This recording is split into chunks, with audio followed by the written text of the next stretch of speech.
Debata amanami na marhaban sa di manogijang maulati di Indonesia di pasahat wanami berbamu oleh Tuhan pasro kanami di Bagasan Arianon dengan Padipat keluarga besar si Mamora Boru do Pere alam Tuhan di Tikion naing marsau kami Roberto makite na posomi pasu-pasu berbisuri na posomi alam Tuhan bahwa kita pataripan hatami ku kami asal dari patami Tuhan di pagpapalagi. Mula at maliho alin Tuhan, mga sahod kami anak ng Tuhan Jesus Kristus, martangi at kami ito.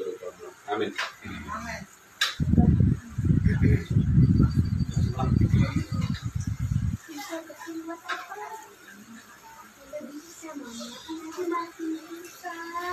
Ya. Salam. Salam. Oras dihita. Puji Tuhan. Saya akan membacakan renungan firman Tuhan. Kita hanya menggunakan waktu yang singkat saja sebab masih ada kesibukan kita setelah ini. Jadi kita dengar-dengaran firman Tuhan yang diambil dari Galatia pasal 5 ayat 1 sampai ayatnya yang ke-6. Galatia pasal 5 ayat 1 sampai ayatnya yang ke-6. Saya akan membacakan untuk kita di arisan kita Mamora Sekali Saluan Borbere hari ini. Judul perikopnya adalah Kemerdekaan Kristen. Supaya kita sungguh-sungguh merdeka, Kristus telah memerdekakan kita. Karena itu berdirilah teguh dan jangan mau lagi dikenakan huk perhambaan. Sesungguhnya aku Paulus berkata kepadamu, jikalau kamu menyunatkan dirimu, Kristus sama sekali tidak akan berguna bagimu. Sekali lagi aku katakan kepada setiap orang yang menyunatkan dirinya bahwa ia wajib melakukan seluruh hukum Taurat. Kamu lepas dari Kristus jikalau kamu mengharapkan kebenaran oleh hukum Taurat. Kamu hidup di luar kasih karunia sebab oleh roh dan karena iman kita menantikan kebenaran yang kita harapkan. Sebab bagi orang-orang yang ada di dalam Kristus Yesus, hal bersunat atau tidak bersunat tidak mempunyai sesuatu arti. Hanya iman yang bekerja oleh kasih. Saya akan membacakan dulu di dalam bahasa Batak Toba. Akanaung pinalua duhita. Marguru tuto di ima hita marparangi.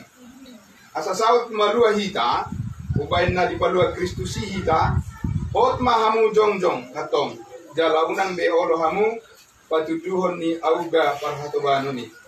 Sadok au, Paulus madok tuhamu, molo pasunatosa hamu, dang marguna be Kristus di hamu.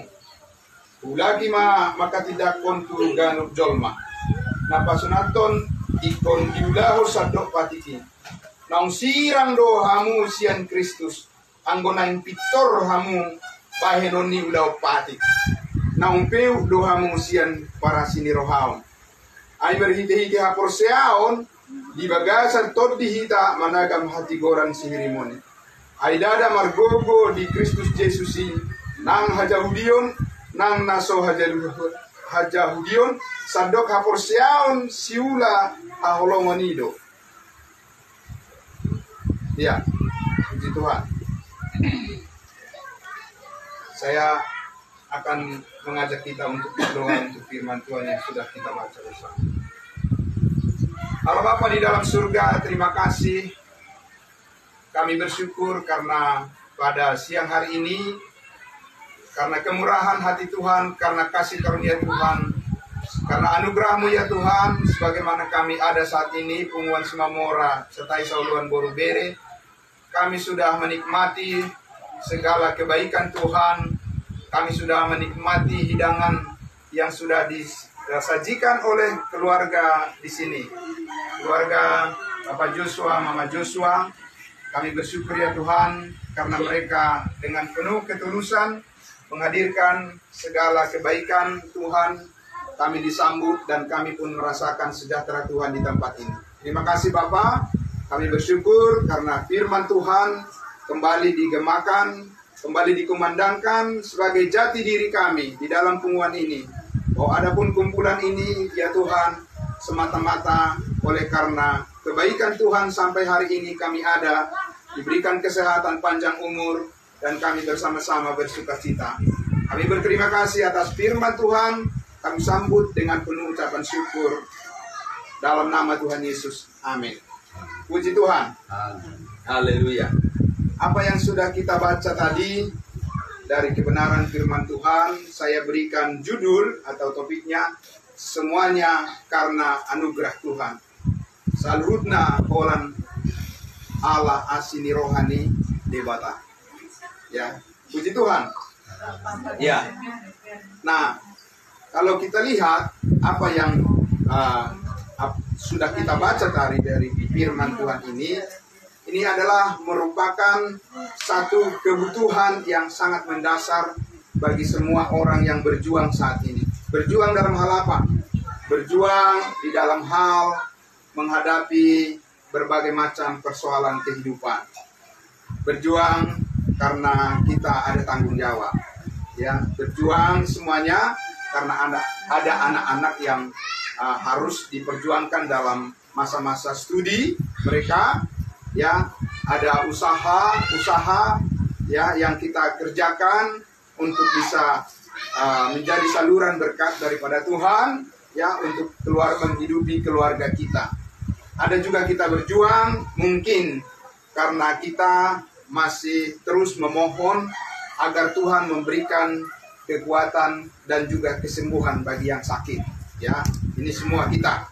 Nah, kita juga berjuang terus ya untuk bisa barangkali menghadapi juga cuaca ekstrim, iklim yang tidak bersahabat dan lain sebagainya. Ya, tapi Bapak Ibu sekalian, tahukah kita bahwa perjuangan kita sesungguhnya adalah apa yang sudah ya dilakukan oleh Kristus bagi kita, itu adalah merupakan anugerah yang telah Tuhan karuniakan kepada kita sebagai kemenangan bagi kita. Amin. Kemenangan bagi kita. Kita tidak boleh melihat dalam hidup ini karena ada tantangan persoalan yang belum kunjung tiba, mungkin sesuai dengan apa yang kita pikirkan. Kita tidak boleh berpikir bahwa Tuhan sedang jauh dari kita atau Tuhan tidak mendengarkan doa kita. Itu salah. Bahwa Tuhan sedang membiarkan kita, itu salah. Ya, tidak pernah Tuhan dapat memisahkan, tidak ada lagi yang dapat memisahkan kita dari kasih Allah yang ada di dalam Kristus Yesus. Amin. Itu yang harus selalu kita sadari, supaya di dalam pencobaan, di dalam ujian, di dalam apapun yang kita alami, selalu kita merasakan kekuatan baru yang daripada Tuhan. Itu yang luar biasa. Tapi di sini firman Tuhan mengatakan semuanya karena kasih karunia Tuhan, supaya kita sungguh-sungguh merdeka. Itu artinya bahwa di dalam kehidupan kita ini ada tantangan-tantangan yang bisa membelenggu kita atau bisa mendorong perasaan kita. Bisa saja kita sampai merasa kecut atau kecewa di dalam kehidupan kita ini kalau kita merasa bahwa kita ini masih adalah orang yang masih di dalam belenggu. Ya, belenggu itu selalu membuat ketakutan. Ya, belenggu itu menjajah sifatnya, mengecilkan hati, mengerdilkan semangat, membuat pikiran kecut, dan membuat kita juga menjadi takut. Nah, karena itu dikatakan di sini, supaya kita sungguh-sungguh merdeka, Kristus telah memerdekakan kita. Amin. Bukan belum. Ya, kemerdekaan itu adalah sesuatu yang diinginkan oleh semua orang di dunia ini. Entah apapun bentuknya, kemerdekaan ekonomi, kemerdekaan keamanan, kemerdekaan dari sakit penyakit, kemerdekaan dari segala intimidasi, kemerdekaan dari hukum segala macam. Nah, tapi kemerdekaan kita di sini dikatakan adalah hanya kita peroleh adalah karena Kristus telah memerdekakan kita. Pertanyaannya, di mana kita dimerdekakan dan kapan? Ya, nah itu yang sangat penting.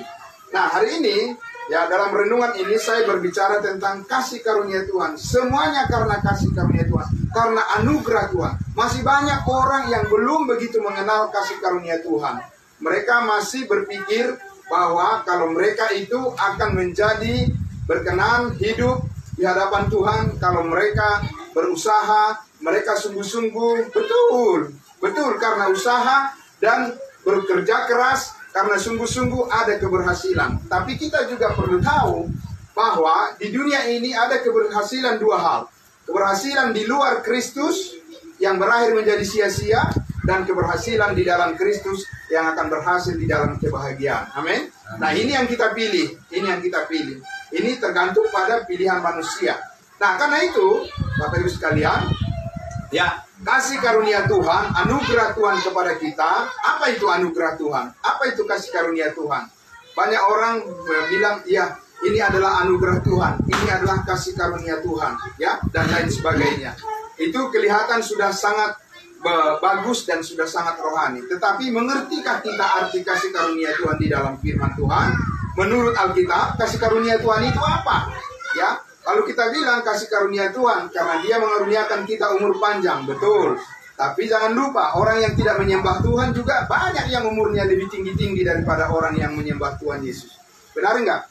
Benar. Jadi mana yang benar? Kasih karunia Tuhan itu yang menyembah Tuhan Yesus atau tidak? Kalau diukur hanya dari masalah panjangnya umur, ya, orang yang menyembah berhala juga banyak yang panjang umurnya, yang sehat-sehat, lebih sehat daripada kita. Nah, kalau begitu kasih karunia itu apa? Ya, kasih karunia yang dimaksud itu apa? Kasih karunia Tuhan itu adalah selalu, ya, kasih karunia Tuhan itu tidak bisa tidak selalu dihubungkan dengan pengorbanan Kristus di atas kayu salib. Ya, sekali lagi, kasih karunia Tuhan, anugerah Tuhan adalah selalu dihubungkan dengan pengorbanan Kristus di atas kayu salib. Kita bertanya, ketika Tuhan Yesus mati disalibkan, apa yang terjadi? Ya, apa yang terjadi ketika Tuhan Yesus disalibkan?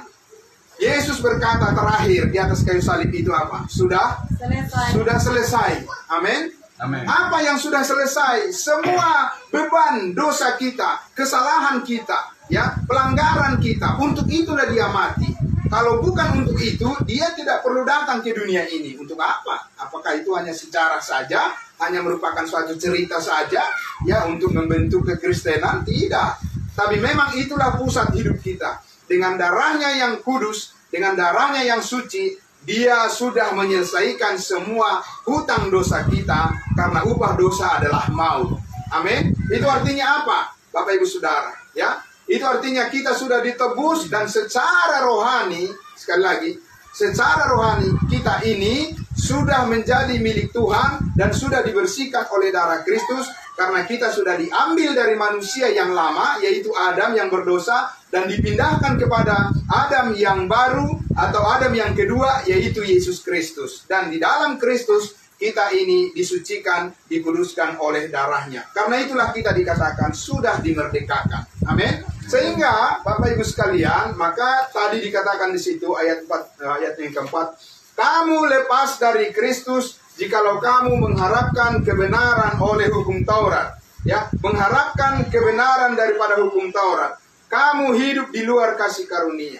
Masih banyak orang berpikir saat ini bahwa mereka dengan ketaatan-ketaatan yang mereka lakukan, mereka bisa mencapai kebenaran. Tidak bisa. Ya, tidak bisa.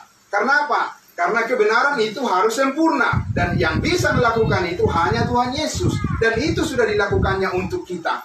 Nah, karena itu kita percaya kepada Dia bahwa kita sudah di dalam Yesus, dan apa yang dilakukan oleh Yesus itu sudah menjadi milik kita. Itu yang dijanjikan Allah, itulah kasih karunia. Makanya kita berkumpul seperti sekarang ini di dalam sukacita dan segala kesederhanaan yang Tuhan karuniakan kepada kita, dan kita bisa merasakan kebahagiaan, pengharapan yang penuh di dalam Kristus, bukan setengah-setengah, ya.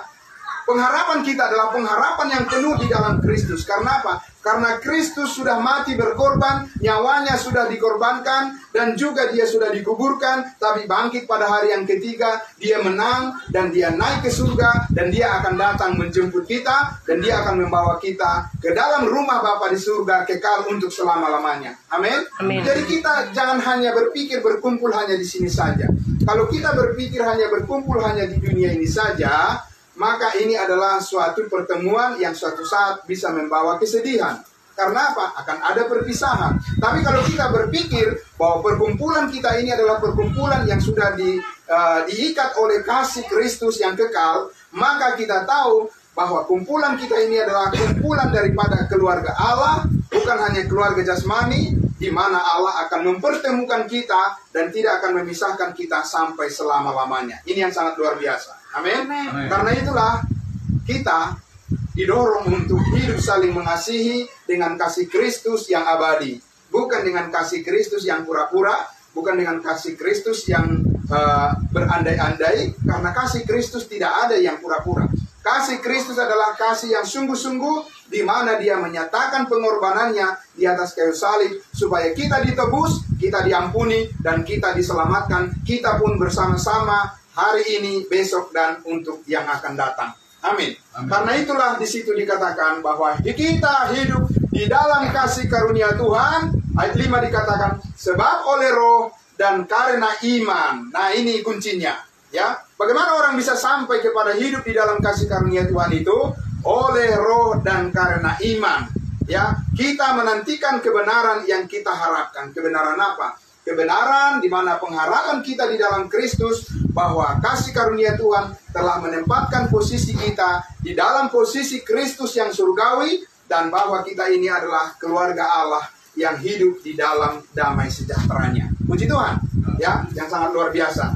Nah, karena itu Bapak Ibu sekalian, kumpulan kita selalu kita mengingat dan tidak akan pernah melupakan, ya, tidak akan pernah melupakan peristiwa di mana situasi yang memaksa kita harus sementara berpisah, tidak bisa berkumpul seperti ini. Berapa tahun lamanya? Katakanlah 2 tahun, ya. Ada 2 tahun, lebih malah, ya. Itulah apa yang terjadi di dunia ini. Tapi apakah itu akan berlangsung selamanya? Tidak. Amin.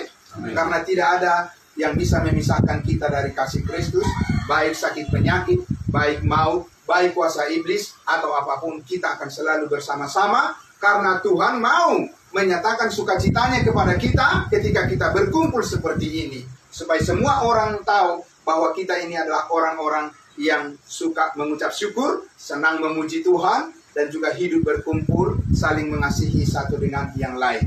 Apakah itu artinya bahwa persoalan tidak ada? Bukan. Selama kita di dunia ini, jangan pernah berpikir bahwa permasalahan akan akan hilang total. Tidak ada itu, ya kan? Di dunia ini tempat kita untuk menunjukkan bahwa kita adalah garam dan terang di tengah-tengah dunia ini. Bahwa Tuhan memampukan kita, sekalipun ada tantangan, ada persoalan, ada pencobaan, ada ujian, dan mungkin ada hal yang tidak menyenangkan hati kita, tapi semuanya bisa kita lewati. Ya, ada corona, ada COVID-19, dan ada sakit penyakit, tetapi di dalam Kristus kita sudah sembuh. Amin. Amin. Itu yang kita syukuri. Nah, karena itu tetap semangat. Kenapa? Firman Tuhan mengatakan hati yang gembira adalah obat. Kenapa? Karena hati itu berfungsi. Fungsinya apa? Di hati itulah Roh Kudus berdiam. Amin. Dan hati kita lah yang dikuatkan oleh Roh Kudus. Sekalipun fisik kita kadang lemah, mungkin karena kita sakit, tapi hati kita selalu dikuatkan oleh Tuhan, bahwa di dalam kasih Tuhan kita selalu bisa bersyukur kepadanya selama-lamanya. Itulah ciri khas daripada atau tanda daripada orang-orang yang sudah berada di dalam kasih karunia Tuhan.